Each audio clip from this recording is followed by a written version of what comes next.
Good evening to all of you.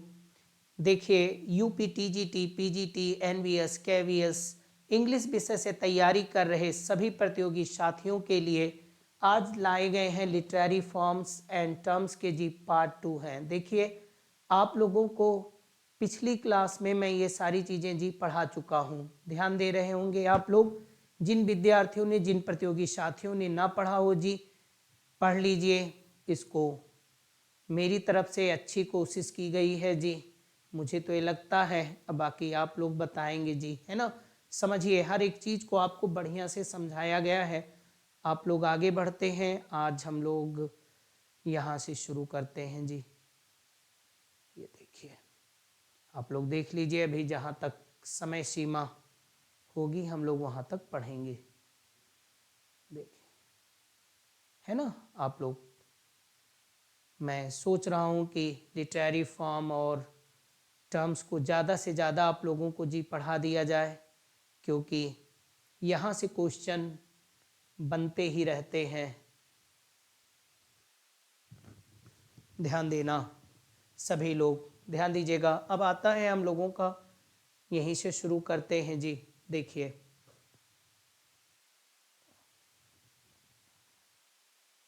Okay, देखिए एनाडीपोलिसिस, है ना। ओके, अब आप ये देखिए कि एनाडीपोलिसिस क्या है जी।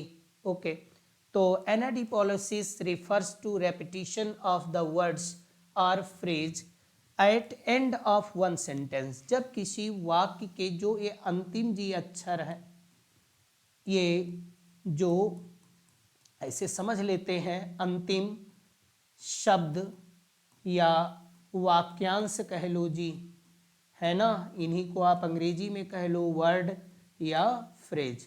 जैसे किसी भी वाक्य में जो अंतिम शब्द या फ्रेज होते हैं, जब आप समझे रहोगे तो एकदम दिमाग में बैठे रहेंगे। किसी भी वाक्य के जो अंतिम हो, अब यहीं से इन्हीं को उठा के अगर हम लोग यहीं से दूसरी लाइन जी शुरू कर दें, इनको यहीं पे ला दें, यहीं से शुरू कर दें, तो यही बात वो कह रहा है। समझिए, anadiplosis refers to repetition of the words और फ्रेज, चाहे शब्द हो या फ्रेज हो, या अर्थात चाहे शब्द हो या वाक्यांश हो, और eight the end of one sentence, ये किसी भी वाक्य के अंतिम अंत में जो शब्द या वाक्यांश हो, उन्हीं से क्या करते हैं, लाइन और क्लॉज, चाहे वो लाइन हो या क्लॉज हो, और at the beginning of the next, और उन्हीं को हम लोग दूसरी लाइन की शुरुआत में लिख देते हैं, तो हम लोगों का वो एनाडीपोलिसिस जो है, यही फिगर ऑफ स्पीच जी हम कह सकते हैं। ये पोएटिक इफेक्ट डालने के लिए प्रयोग किया जाता है। फिर से आप सुनिए, मेरी बात को समझिए। जब एक वाक्य के अंतिम शब्द वाक्यांश को दूसरे वाक्य की शुरुआत में प्रयोग कर दिया जाता है, तब वहां पे ये जी एनाडीपोलिसिस का प्रयोग कहा जाता है। जरा आप एग्जाम्पल से समझने की कोशिश करिए। देखिए, आगे भी हम लोग कह रहे हैं, फिर से समझिए। We can define anadiplosis that it is a figure of speech, it is a figure of speech in which word or group of words, है ना जी, जिसको हमने फ्रेज कहा, located at the end of one clause और sentence is repeated at और near the beginning of the following clause और sentence, है ना। जरा आप समझने की कोशिश करिए, वही बातें जो मैंने आपको बताया। ऊपर आप लोगों ने देखा होगा, एक बार आप लोग फिर से देख लीजिए जी, क्या कह रहा है। मैं आपको समझाने की कोशिश कर रहा हूं जी, एक बार अच्छे से समझ लेते हैं। थोड़ा टाइम लगता है, लग जाने दीजिए। ओके, जैसे एक ये वाक्य है, यहाँ पे कुछ शब्द हैं जी, है ना, या आप कह लो यहाँ पे वाक्यांश है, हिंदी में कह लें, इन्हीं को आप वर्ड कह लो, या इन्हीं को आप फ्रेज कह लो, या इन्हीं को आप ग्रुप ऑफ वर्ड्स कह लो। इन्हीं से इन्हीं को उठाकर यहाँ पे दूसरे वाक्य में, यानी दूसरे वाक्य में हम यहीं से इनको उठा के शुरू कर दें, ठीक है ना। याद रखिए डेफिनेशन, है ना। एनाडीपोलिसिस रिफर्स, क्या रिफर करता है जी, टू रेपिटिशन ऑफ, पुनरावृत्ति होती ऑफ द वर्ड्स और phrase eight the end of one sentence, एक वाक्य के अंत में आए हुए शब्द या फ्रेज की पुनरावृत्ति। और कहां होती पुनरावृत्ति, at the beginning of the next, अगले वाक्य के, अगले वाक्य में उनको शुरू कर दिया जाता है। वही बातें आपको दूसरे ढंग से जी लिखा है मैंने, आप पढ़िए। जैसे आप देखिए, मैं एक लाइन लिख रहा हूं, हमारा आंदोलन हमारा जुनून है। अब देखिए आप लोग जरा ध्यान दीजिएगा जी, फटाफट इस चीज को समझ लीजिए। देखिए अच्छे से समझाने की कोशिश की गई है, और जिन भी विद्यार्थियों को, जिन भी प्रतियोगी साथियों को है ना एमसीक्यू चाहिए, या वो हमारे एप्लीकेशन पर जी क्लास लेना चाहते हैं तो संपर्क कर सकते हैं, है ना। तो आप लोग देखिए जरा, हमारा आंदोलन हमारा जुनून है। अब हमारा जुनून है, ये देखिए जी, यही तो एक वाक्यांश है, ग्रुप ऑफ वर्ड्स है। अब ये यहाँ पे पहले वाक्य के ये अंत में आए हैं जी, है ना, और यहाँ पे ये स्टार्टिंग में, बिगिनिंग में आ गए। हमारा जुनून देखिए आ गया ना, हमारा जुनून, यहाँ पे यहाँ तक पकड़ते हैं, हमारा जुनून हमारा स्वाभिमान है। फिर इस हमारा स्वाभिमान को यहाँ पकड़ा गया जी, देखिए इसकी शुरुआत हो गई, हमारा स्वाभिमान। हमारा गौरव है, फिर ये अंतिम वाला पकड़ के, हमारा गौरव जो है हमारा वतन है, ठीक है ना जा, ओके, हमारा गौरव। अब देखिए ये वाला यहाँ आया, फिर ये वाला अंतिम वाला यहाँ शुरुआत में आ गया, फिर हमारा गौरव अंत में है, इससे इसकी शुरुआत हो गई, है ना। तो आप लोग इस चीज को समझ रहे होंगे। अब यहाँ पे दूसरे वाक्य में आप समझिए, फटाफट आप लोग समझते जाइए, ओके, ध्यान देना। फिर कहते हैं पारुल इज माई लव। अब देखिए माई लव, अब माई लव को यहाँ यही कह रहा हूं जी ना, यही कह रहा हूं, जब किसी वाक्य में अंतिम शब्द या वाक्यांश, वर्ड और ग्रुप ऑफ वर्ड्स और फ्रेज रिपीट हो जाते हैं, ये देखिए रिपीट किए जा रहे हैं। My love is my Parul, Parul is my love, फिर कह रहा हूं my love is my Parul. अब माई पारुल से फिर अगले वाक्य की शुरुआत हो गई जी, ये देखो माई पारुल इज माई लाइफ, और फिर माई लाइफ से शुरुआत हो गई वाक्य की, my life is my Parul, right. तो एक पोइटिक इफेक्ट डालने के लिए इस तरह से शब्दों को या फ्रेज को या ग्रुप ऑफ लेटर्स को जी सेट किया जाता है, समझ गए होंगे ना। Parul is my life, my life, फिर अगली पारुल इज माई लाइफ, फिर माई लाइफ से शुरू कर दिए, रिपीट कर रहे हैं उसको, है ना। इसी को तो कह रहा है कि लास्ट जो वर्ड्स होते हैं या फ्रेज होते हैं उनका रिपीटिशन होता है in the beginning of the next sentence, है ना। अगले वाक्य में उनकी शुरुआत, शुरू में उनको लिख देते हैं, है ना। Parul is my life is my Parul, है ना। तो इस तरीके से आप देख रहे हो, माई पारुल इज माई लाइफ, फिर my life is my Parul, ये आगे यहाँ पे। फिर दूसरे भी देखिए जरा ध्यान से, समझाने की अच्छी कोशिश किया है मैंने आपको। अब आप लोगों को समझ में आ जाए तो वही हमारा जी प्रसाद होगा ना, है कि नहीं है। क्योंकि हर काम करने वाला व्यक्ति अपने एंड से, अपनी साइड से वो अच्छा ही करता है। अब अंतिम मोहर तो उसको चखने वाले जी लगाते हैं कि हाँ क्या है, कैसे है ना। तो आप लोग थोड़ा कमेंट करिए जी, बताइए, आप लोगों के लिए कोशिश कर रहा हूँ।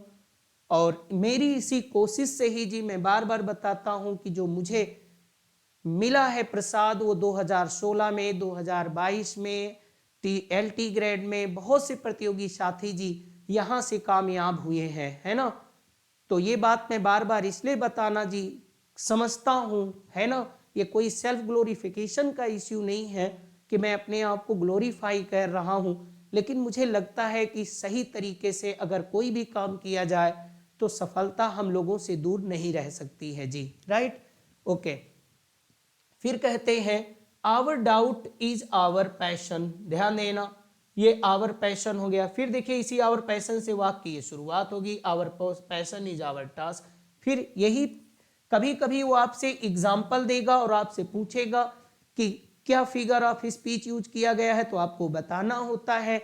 और कभी कभी क्या करेगा, वो एग्जाम्पल देगा, आपको बताना होगा, कभी कभी वो डेफिनेशन देगा और विकल्प दिए हुए होंगे। फिलहाल आप बिल्कुल चिंता मत करिए, मैं इस पे बहुत जल्द ही, इसी के जस्ट बाद में तुरंत ही आप लोगों के लिए एक MCQs भी इस पर बनाऊंगा, बहुत अच्छी से कोशिश में करने की कोशिश करूंगा।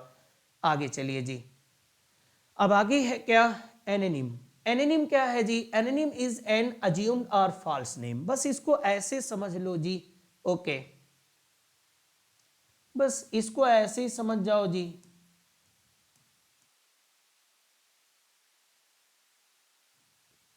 ओके, इसी को आप कह लो जी उपनाम।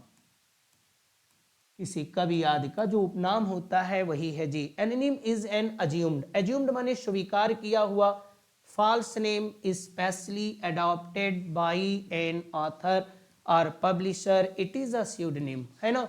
इसका आप लोग 1 2 3 4 ऐसे कई शब्द आप लोग हमें जी बताइएगा, ठीक है ना। ये बहुत बार पूछा गया, यहाँ से ध्यान दीजिएगा। ओके, और एक मैं आपसे सवाल और कर रहा हूं, आप लोग उसको कमेंट बॉक्स में बताइएगा। जब कोई काल्पनिक नाम किसी अपराधी द्वारा अपराध करने के लिए एक काल्पनिक नाम, है ना, रखा जाता है, तो उस नाम को हम लोग क्या कहते हैं? किसी अपराधी द्वारा स्वीकारा हुआ नाम। A false name assumed by a criminal at the time of committing crime, especially to avoid being captured, है ना, ताकि वो पकड़ा ना जाए जी, है ना। तो वो आपको बताना है। Okay, it is a pseudonym। Okay, बताइएगा क्या कहते हैं हम लोग, बस इसको आप लोग इतना जानिए। आगे कहते हैं एनेग्राम। एनेग्राम क्या है जी? ध्यान दीजिएगा। कहते हैं एनेग्राम इज अ वर्ड और phrase that is made by arranging of letters of another words और phrase in a different order. यानी आप ये कह सकते हैं एनेग्राम क्या है जी? तो कहते हैं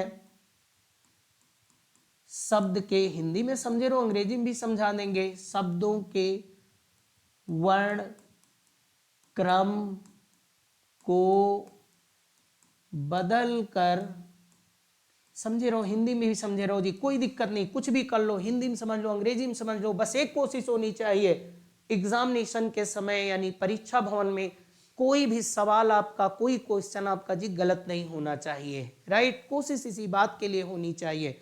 और मैं एक बात और भी बताता हूं, कभी कभी विद्यार्थी लोग क्या करते हैं कि वो केवल नई चीज को पढ़ने पर, जो अनटच्ड होता है, जो नहीं पढ़े होते, केवल उनको पढ़ने पे जोर देते हैं। नहीं जी, दो तरफ से आपको ताकत लगानी है। एक नई नई चीजों को पढ़ना है, वो पढ़ी हुई चीजों को बार बार आप लोगों को ब्रशअप करते रहना है, बार बार दोहराते रहना है ना। क्योंकि अगर आप पढ़ी हुई चीज को आप ब्रशअप नहीं करोगे और नई नई चीज को पढ़ोगे तब वो आपके लिए सही नहीं होगा। ऐसे समझ जाओ कि अपनों को अपना के रखो और बेगानों को अपना बनाते जाओ, तब आपके अपने चाहने वालों की एक नई तादाद, एक नई कतार आपको मिलेगी, ठीक है ना। और बेगानों को तुम अपना बना लो और अपने जो है वो बेगाने हो जाएं, तब आया और गया क्या हो गया जी? बराबर ना। ओके, तो इस बात पे आप ध्यान दो। अगर आपको कैपिटल बनानी है तो जो धन आपके पास है उसको संरक्षित रखिए और plus at the same time continue making the money, पैसा कमाना भी जारी रखो, जो धन है उसको संरक्षित रखो। After that you can have capital, उसी के बाद आपके पास एक कैपिटल हो सकती है जी। समझा दिया। शब्दों के वर्ण क्रम को बदलकर बनाया हुआ नया शब्द, बस यही इतनी बात समझो, है कि नहीं है। ओके, जैसे कि आप जानते हो, जैसे हमने लिखा हुआ तो इसी को हम लिख दें जी through.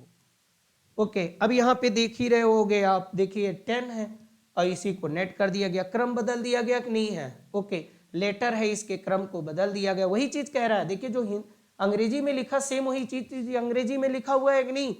Anagram is a word और phrase that is made by arranging the letters of another word और phrase in a different order, मतलब उनको भिन्न क्रम में बदल कर जो बना दिया जाता है। अब आपको याद हो गया होगा, ज्यादा उसे मतने की जरूरत नहीं है, हिंदी में भी मैंने समझा दिया कि शब्दों के वर्ण क्रम को बदलकर बनाया हुआ एक नया शब्द, ठीक है। वही चीज यहां पे लिखा हुआ है कि एनाग्राम इज अ वर्ड और phrase that is made by arranging letters of another word और phrase in a different order, है ना। जैसे 10 को हमने नेट लिख दिया, देखिए जी ये वर्थ को हम लोग ने लिख दिए हैं, समझ गए कि नहीं। ओके, देखिए ये है ना, देखिए बस कोई इसमें है नहीं। आगे कोशिश करते हैं एक्सियम।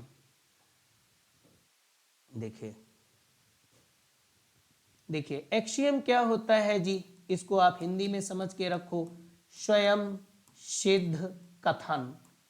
जिसको आपने कोई कथन, कोई स्टेटमेंट, कोई फिलॉसफी हो जिस पर आपने खुद ही मुहर लगा दी हो नहीं जी ये सही है ना, उसको हम लोग एक्सियम भी कहते हैं। और उसी चीज को अन्य लोग भी जिसको सही मान लेते हैं, ध्यान देना, an axiom is a statement और idea which people accept as being true, जिसको सभी लोग जी सही मानते हैं, सामान्य रूप से उसे सही माना जाता है।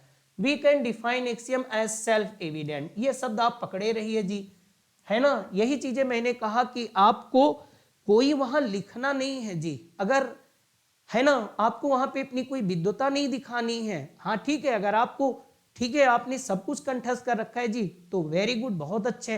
अगर आप नहीं रख सकते जी, पूरी बातें आप ऐसे नहीं याद रखते, तो ये बात याद रखो कि axiom is self evident statement, इतनी बात याद रखो, यही इसकी जी आत्मा है ना। Okay, axiom is a self evident statement, वही बातें मैंने हिंदी में लिख दिया कि स्वयं सिद्ध कथन होता है। An axiom is a some principle, कोई सिद्धांत होता है, रूल नियम होता है, which is accepted as true, जिसके हम लोग सच के रूप में जानते हैं, but can not be proven, लेकिन साबित नहीं किया जा सकता, इट नीड्स नो प्रूफ, और इसे किसी साक्ष्य, किसी एविडेंस, किसी प्रमाण की कोई जरूरत नहीं होती है। तो समझ गए। अब कभी कभी क्या होगा कि आप फिर डेफिनेशन देगा और पूछेगा कि ये एक्सियम है कि नहीं है। ओके, आगे ध्यान देते हैं, थोड़ा तेज चलने की कोशिश। एटिक सॉल्ट, ओके, ध्यान दीजिएगा जी। ओके, ध्यान दीजिएगा। अब आपको केवल ये बात यहाँ पे ध्यान रखनी है, एटिक सॉल्ट एक डेलिकेट जी विट होता है। ओके, जैसे समझिए एटिक और प्लस साल्ट से बना है क्लैक, क्लैक को आप समझिए जी, क्लैक का मतलब होता है अ ग्रुप ऑफ पीपल। इसका क्या मतलब हुआ जी, इसको समझे रहिए, अ ग्रुप ऑफ पीपल और हायर्ड, है ना, किराए पर जो लिए, जिनको हायर किया गया है क्या करने के लिए, टू हेकल, प्रश्न पूछकर किसी को तंग करने के लिए, है ना, to heckle someone, or performer, कोई परफॉर्मर होता है उसको हैकल करने के लिए, है ना, अवॉइड स्टेज एट स्टेज, और किसी भी इवेंट में, और इन एनी इवेंट, किसी भी कार्यक्रम में, है ना। तो ये क्लैक होते हैं ऑफ लैटिन साल एटिकस साल एटिकम, in classical times salt was frequent metaphor for wit, Attic salt ही पॉइनेंट डेलिकेट विट होता है ना, जैसे कि एक प्रकार से आप समझ गए ना। ओके, तो मैरियन वाज नोन टू पीपर, पीपर शब्द को आप समझिए जी। ओके, पीपर कौन होता है, दूसरों के मामले में ताक झांक करने वाला, पीपर शब्द, और इसको हम बताएंगे ना जी, एक इसी के जैसे एक शब्द होता है पीपिंग टॉम, आप लोग बताइएगा पीपिंग टॉम का क्या मतलब होता है, बताइएगा आप लोग, है कि नहीं। ओके, पीपर और conversation with a bit of Attic salt, जैसे मैंने एग्जांपल दिया है ना, a bit of salt, Marion was known to pepper her conversation with a bit of Attic salt, so she was quite popular at dinner parties, है ना। तो attic salt का मतलब क्या होता है जी, वाक की पटुता से इसका आशय है जी, है ना, एक डेलिकेट विट होता है, चतुराई होती है, जो बातचीत करते समय दूसरों का मनोरंजन भी करते हैं, और जो है ये दूसरों के लिए जी, अब ये कहाँ से लिए गए हैं, अब आपको ये बात समझ में आ गई होगी। सो she was quite popular at dinner parties. Okay, आगे चलते हैं। एसिंडिटन, देखिए जी लिखा हुआ है, अब मैं एमसीक्यूज दूंगा तो बाकी चीजें जो आपकी क्लियर नहीं है वो भी क्लियर हो जाएंगी, थोड़ा हम लोग तेजी के साथ आगे बढ़ते हैं। कहते हैं asyndeton is a figure of speech in which conjunction between part of sentence is omitted, यानी एसिंडिटन को मोटे तौर पे कहें जी तो ओमिशन ऑफ कंजंक्शन, बस इतना याद रखना है जी, omission of conjunction. Omission of conjunction का क्या मतलब हुआ कि ऐसे समझ लो, हिंदी में समझो, कुछ भी करो जी, याद रहना चाहिए कंजंक्शन का जो लोप, यानी कंजंक्शन हट गया, कंजंक्शन जहां लगना चाहिए वहां पे कंजंक्शन का जी प्रयोग नहीं किया जा रहा है, जैसे कि आप देख ही रहे होंगे। Okay, I came, I saw, I conquered, बहुत फेमस है, मैं आया, मैं देखा और मैं जीत गया। तो यहाँ पे और का अर्थ होना चाहिए ना जी, लेकिन देख रहे हो एंड को हटा दिया गया, एंड का कोई प्रयोग ही नहीं हुआ, ठीक है ना। तो कुल मिला के आप इतनी बात याद रखो कि एसिंडेटन जो है वो ओमिशन ऑफ कंजंक्शन है, कंजंक्शन का लोप है। कभी आपको इस तरह एग्जाम्पल करके वो देगा, है ना। ओके, अब जैसे मैंने आपको लिख दिया, क्लियर।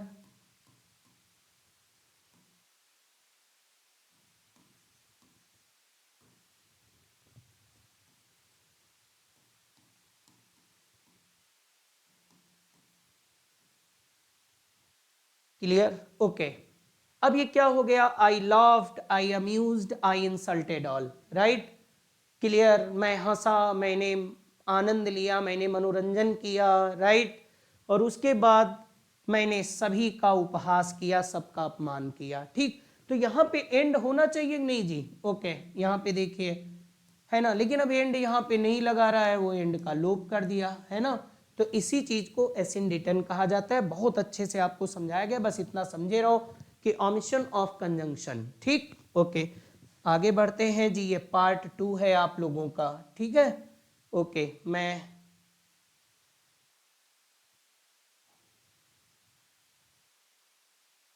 आप लोगों को बताना चाहता हूं जी, इसका पार्ट 1 पढ़ाया जा चुका है। आप लोग यूट्यूब पर जाइए, सर्च करिए, मिलेगा आपको। और ये पार्ट 2 के नाम से आपको यूट्यूब पर जी मिलेगा, है ना। ओके, आप लोग इस बात को जी ध्यान में रखना है सभी लोगों को। और आप लोग, मैंने एमसीक्यूज भी कराया है जी, आप लोग वहाँ भी जाकर इन सारी चीज़ों को देख सकते हैं। और मैं आप लोगों से कह रहा हूँ कि चाहे वो लिटरेरी टर्म्स हो, चाहे वो पोएम हो, या आपके ग्रामेटिकल जितने भी टॉपिक हैं जी, ओके, ग्रामर के जितने भी टॉपिक हैं, सबको बढ़िया से आप लोगों को पढ़ाया जाएगा। एक एक पॉइंट आपके लिए एक्सप्लेन किया जाएगा जी। और तथा आप लोगों को एमसीक्यूज भी उस पर दिया जाएगा, ओके। एपोशियोपेसिस क्या है? Aposiopesis is a rhetorical device to break in the middle of a sentence. Use of aposiopesis is meant to express intense passion, fear, anger, excitement, or modesty. Aposiopesis is marked with punctuation, okay, और N ellipsis. देखिए जी, क्या है एपोशियोपेसिस का मतलब क्या होता है? एपोशियोसिस एक प्रकार का जी आप कह लो फिगर ऑफ स्पीच है, जिसका प्रयोग जब वक्ता, बोलने वाला व्यक्ति का मनोवेग बहुत हाई होता है, तो वो क्या कर देता है, he leaves the sentence incomplete, वो वाक्य को अधूरा छोड़ देता है। जैसे कि आप देखे होंगे, आलखंड को सुने होंगे, तो जैसे मैंने कहा रिटर्न मी माई मनी और एल्स, जब क्या मैंने कहा मेरा पैसा मुझे वापस करो, नहीं तो। अब आगे वो नहीं कह रहा है नहीं तो, ना, है कि नहीं है। तो अगला भी व्यक्ति गुस्से में कहता नहीं तो क्या, मतलब वो पूरी बात नहीं कहता, कहता नहीं तो क्या, यानी कि नहीं तो क्या कर लोगे, लेकिन वो कर लोगे नहीं कहता, कहता नहीं तो क्या, नहीं तो क्या, नहीं तो क्या। इसका मतलब उसका मनोवेग हाई है जी। वही चीज यहां पे हो रहा है। एपोशियोपेसिस में कह रहा है कि use of aposiopesis is made to express intense passion, fear, anger, excitement और modesty. Aposiopesis is marked with punctuation. इसको किससे मार्क किया जाता है जी, इसको देख के चलो, or an ellipsis. Episiopesis is used to avoid of certain topics or to direct an audience attention to a new subject. Okay, aposiopesis का प्रयोग किया जाता है अवॉइड, बचने के लिए, ऑफ सर्टेन टॉपिक्स और to direct an audience attention to a new subject, कि नए विषय के तरफ जो होता है वो ऑडियंस का, यानी कि सुनने वाले का ध्यान ना जाए। देखिए जी, इसको मैंने हिंदी में भी लिख दिया है। एपोशियोपेसिस वक्ता द्वारा जानबूझकर एक वाक्य को पूरा करने में विफलता है। इसका प्रयोग तीव्र मनोवेग का संकेत देता है जी, तीव्र मनोवेग का जी संकेत देता है।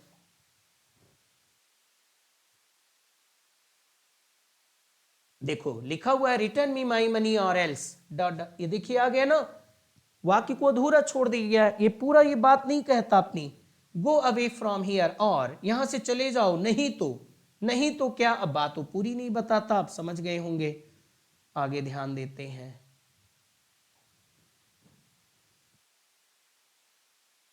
देखिए जी, एप्लॉग।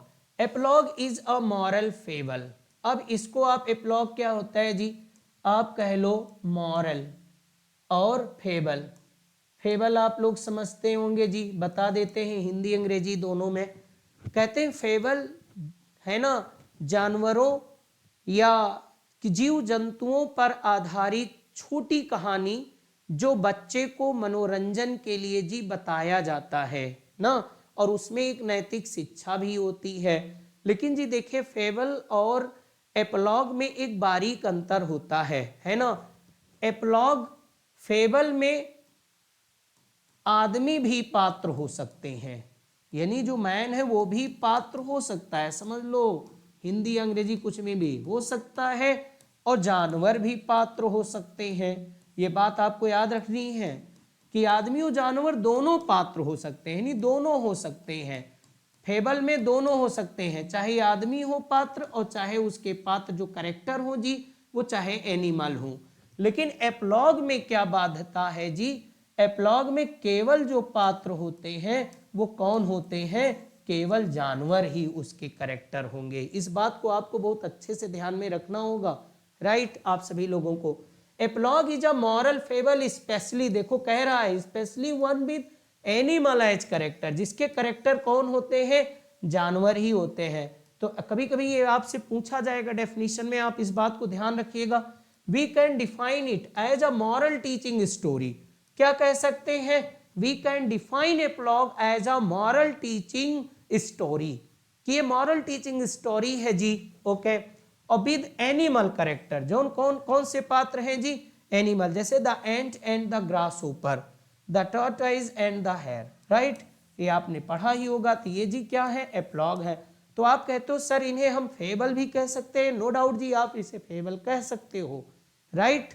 लेकिन आपको एक बात याद रखना होगा, फेबल और एप्लॉग काफी अर्थ में एक ही हैं, लेकिन एक अंतर उसमें है कि एप्लॉग में जी सिर्फ और सिर्फ जानवर पात्र होते हैं, और फेबल में आदमी और जानवर दोनों पात्र हो सकते हैं। उसमें जानवर के पात्र होने की, जानवर के कैरेक्टर होने की कोई बाध्यता नहीं है जी, राइट। आप इतना समझे रहिए बस। आगे जी ध्यान देते हैं, आर्किज्म।